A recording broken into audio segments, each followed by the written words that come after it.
देखिए, भागलपुर में जो ज़मीन राज्य सरकार ने अडानी को दे दी, उसके बाद जो है आज कांग्रेस सड़कों पे उतर आई है। देखिए, आज कांग्रेस पटना के सदाकत आश्रम से चलकर बापू राजेंद्र जी की स्मृति के पास पहुंची है और तमाम चीज़ों को लेकर नारे लगा रहे हैं। प्रदेश अध्यक्ष राजेश राम भी मौजूद हैं, तमाम विधायक उनके साथ मौजूद हैं और देखिए काफ़ी जो लोग हैं वो हुजूम जो है वो यहाँ पहुँचा है और तमाम जो लोग हैं वो कह रहे हैं, जो नारे हैं वो लगा रहे हैं, लगातार विरोध भी कर रहे हैं। देखिए तस्वीर जो है राजेश राम राजेंद्र बाबू की स्मृति पे पास पहुँचे हैं।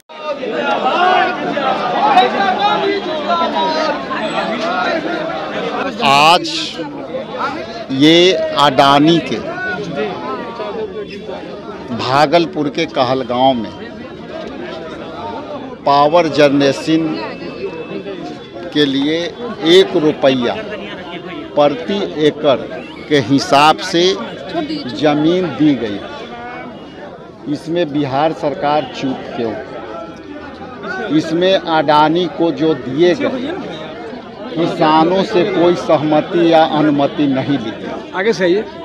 किसान कुछ प्रधानमंत्री के भागलपुर आगमन पर किसान अपनी समस्या को जमीन हड़पे जाने की समस्या से प्रधानमंत्री और सरकार को अवगत कराना चाहती थी, लेकिन जिस समय प्रधानमंत्री का आगमन हुआ उस समय किसानों को बिहार सरकार और सेंट्रल गवर्नमेंट के पदाधिकारियों ने उन्हें नज़रबंद कर दिया और नज़रबंद करके 1 रुपया प्रति एकड़ जमीन रजिस्ट्री करा दी। आज उसी विषय को लेकर हम प्रोटेस्ट मार्च निकाल रहे थे। ये पूरे बिहार में किसानों के अधिकारों का हनन है। पूरे बिहार में किसानों के साथ जबरन जमीन हड़पने का प्रोग्राम है और जैसा कि हमारे नेता राहुल गांधी जी कहते हैं कि देश में जो प्रधानमंत्री बैठा है वो 2 व्यक्ति के लिए फैसला करता है और एक व्यक्ति अडानी है और एक व्यक्ति अंबानी है।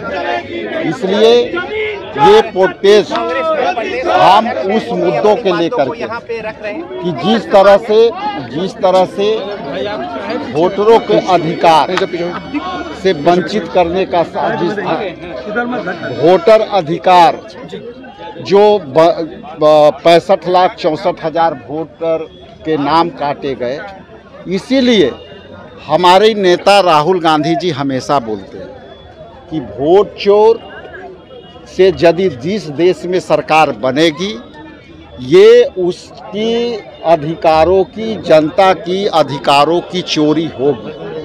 और आज वोट चोरी से पूरे देश में केंद्र की सरकार बनी, तो इसलिए वोट चोर मतलब लोकतंत्र की चोरी, वोट चोर मतलब किसानों के अधिकारों की चोरी, वोट चोर मतलब किसानों के जमीन हड़पने की साजिश, वोट चोर मतलब शिक्षा की चोरी। इसलिए वोट चोरी जो होने जा रहा था बिहार में, वो प्लानिंग पहले से साजिश थी कि ये वोट चोरी कर के बिहार में भी हम सरकार बनाएंगे और इसी तरह से हम जमीनों को हम हड़पेंगे और ज़मीनों को हम हड़प कर के और अमीरों के बीच बांटेंगे, चाहे वो किसान का मर्जी हो अथवा ना हो।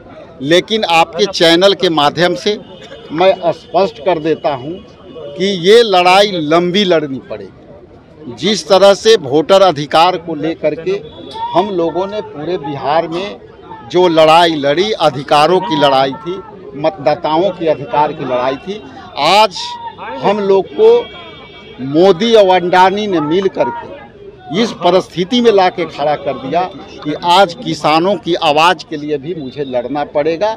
और बिहार प्रदेश कांग्रेस कमेटी इस मुद्दे को, यूँ ही किसानों के अधिकारों को, यूँ ही किसानों के ज़मीन हम हड़पने नहीं देंगे।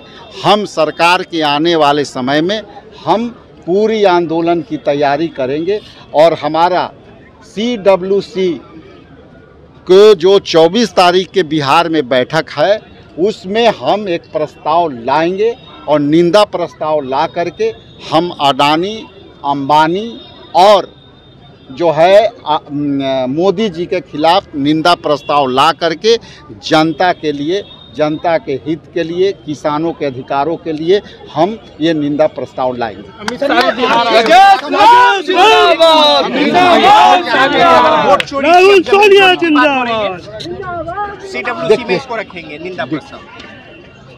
ये निंदा प्रस्ताव से भी बड़ी प्रस्ताव हो सकती है, हम इसमें ये भी नहीं जानेंगे। और ये पूरा बिहार का मामला नहीं, ये पूरे देश का मामला। आपने कहा वोट चोरी से जो सरकार बनेगी, वोट चोरी से बनाई गई सरकार इसीलिए बनती है कि हम नियमों के विरुद्ध काम करें। वोट चोरी करके सरकार इसलिए बनती है कि हम जैसे चाहें जनता के अपनी उंगलियों पर नचाएं।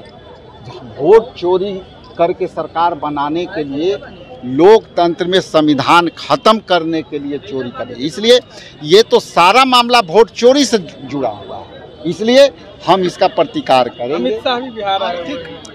देखिए, उनका आना जाना लगा रहेगा। चुनावी वर्ष है, चुनाव में आएंगे, जुमले पढ़ेंगे, लोगों को रिझाएंगे, लेकिन जनता समझ चुकी है कि जो केंद्र में बैठी सरकार है वो वोट चोरी पर बैठी हुई है। अब ये जनता इनको सीरियसली नहीं लेती। तो देखिए, हमारे साथ बातचीत कर रहे थे कांग्रेस के प्रदेश अध्यक्ष राजेश राम। देखिए, तमाम बातों को कहा है और अब कहा है कि एक तरफ तो वोट चोरी हो रही थी, अब जो है किसान के हक की भी चोरी हो रही है। इन तमाम चीज़ों को लेकर जो राजेश राम है अपनी राय रखे थे। इस तरह तमाम अपडेट्स के लिए बने रहे इनसाइडर। धन्यवाद।